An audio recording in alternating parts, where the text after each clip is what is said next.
The ANC in Gauteng has rejected a recommendation by the party's Integrity Commission to suspend former Health MECs Qedani, Mahlangu and Hlongwa as members of the party. The Integrity Commission also recommended they no longer hold public office. Hlongwa resigned earlier today as ANC Chief Whip in the Gauteng Legislature. He will continue to represent the ANC in an ordinary capacity in the provincial legislature. Hlongwa's case relates to alleged corruption during his tenure as Health MEC.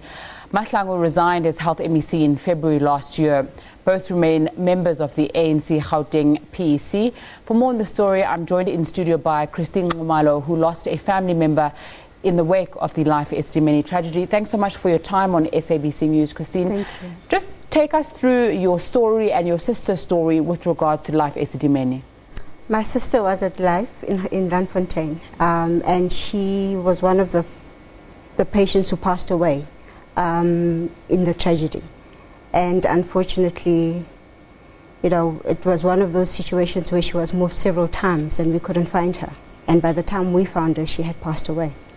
What kind of interaction did you have with the health department, with Life Esidimeni, as they were moving her around, as you were trying to find her? Well, we were part of the family committee, so we were literally protesting. You know, we did everything we could in terms of, one, reaching our families, because we didn't know where they had sent them to, but also just appealing to them to actually assist us. Mm-hmm. Yeah. And when we hear this news today about the Integrity Committee, their recommendations, and which the Gauteng ANC, some of them, has not taken, what's your response to that? Sure. I almost just blurted out what I felt, but I realized that I'm actually on TV. I can't just, you know, say what I feel, but I'm angry. I'm incredibly angry.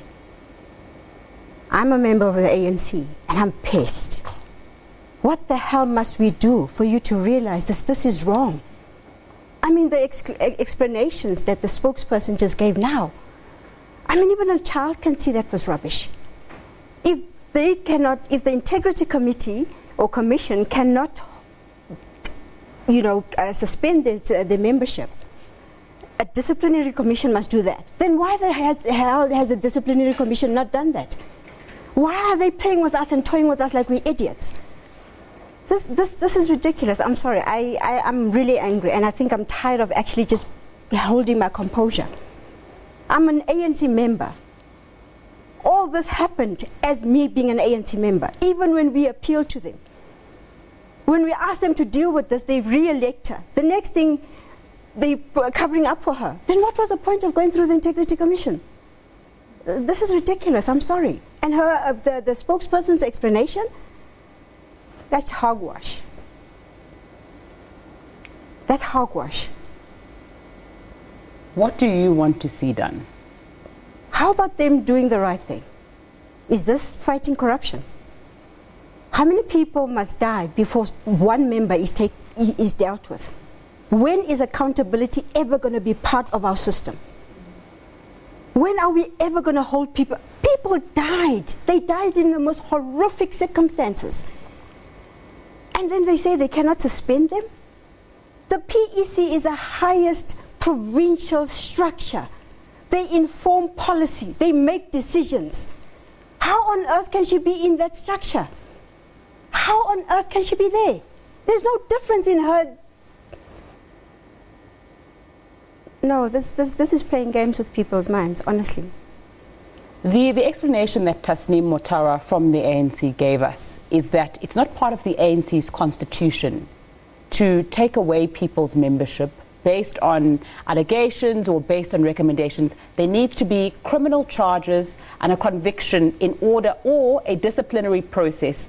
And at this point, they're not going to take any. Have you interacted with them, and how do you feel about them saying there's no basis at this moment for disciplinary committee? My question would be why? Why wouldn't you discipline somebody who has gone through an arbitration process where it was clearly outlined what role they play? Why wouldn't the ANC not want to have a disciplinary committee sitting? Instead, they would put an integrity commission to actually sit down, knowing that they were never going to accept anyway what the Integrity Commission has said. Besides, we want to see the report.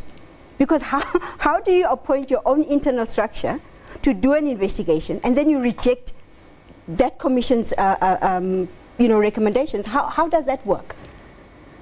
It means we just literally just being played as fools so that they can get to elections and they can continue what they had planned to do. This was just all a game for them.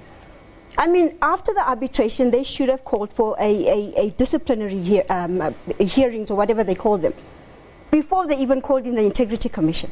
But it had to be us, the public, asking them to do that because they don't listen to us. I mean, I'm an ANC member. Before the deaths occurred, we tried to call their attention to this thing. They ignored us. The deaths occurred, and we called them to actually suspend her for her to be fired. They ignored us. The deaths occurred. Arbitration happened. The former Chief Justice actually pointed out her role in that. And now they tell us nothing happened. They can't do anything. How many times can you use the same stupid excuses to blindside people? Who do you blame for your sister's death? I blame her. I blame Qedani Mahlangu. Because she made the decisions. She chose to ignore all the signs that were given to her. And she made that decision regardless. So she needs to, her head is on the block. And for the ANC to actually sit and hold this, where's the morality in this thing? Where's the ethical principles that they are supposed to be governing this country with? Accountability, until it is not, for as long as there's no accountability, there will be no, we'll never get these things right. We'll never get anything right. You've continually said throughout the interview that you're an ANC member. And I am an ANC member. To them to fix the situation before your sister passed away, after your sister passed away. Yes. We're going into elections next year, and obviously I know that everyone's vote is their secret, but do you feel the way that it's been handled and the disciplinary processes afterwards has shaken your faith in that political party? Look, I grew up with my parents being ANC members. It was only natural for us to be ANC members because of what the movement stood for. But what is currently happening in the ANC, there is no self-correcting, there is no accountability. There is no saying we are wrong and we need to stop something. I mean, the Integrity Commission is very clear in saying, suspend these members. It is not in the right interest of the party and of the country. So how do they then ignore it? So I'm very, very disappointed. I'm very disappointed. How has your family moved on, and what are you doing to try and move on from the tragedy and the anger that you feel? Look, we try as best as we can. I mean, my kids are still going through counseling. Last week I was literally I was in bed the whole week last week from migraines and stress, and I'm also still going for counseling, and situations like this don't help at all. They don't help at all. Thank you very much for your time, Christine Nxumalo, speaking to us about the Life Esidimeni situation.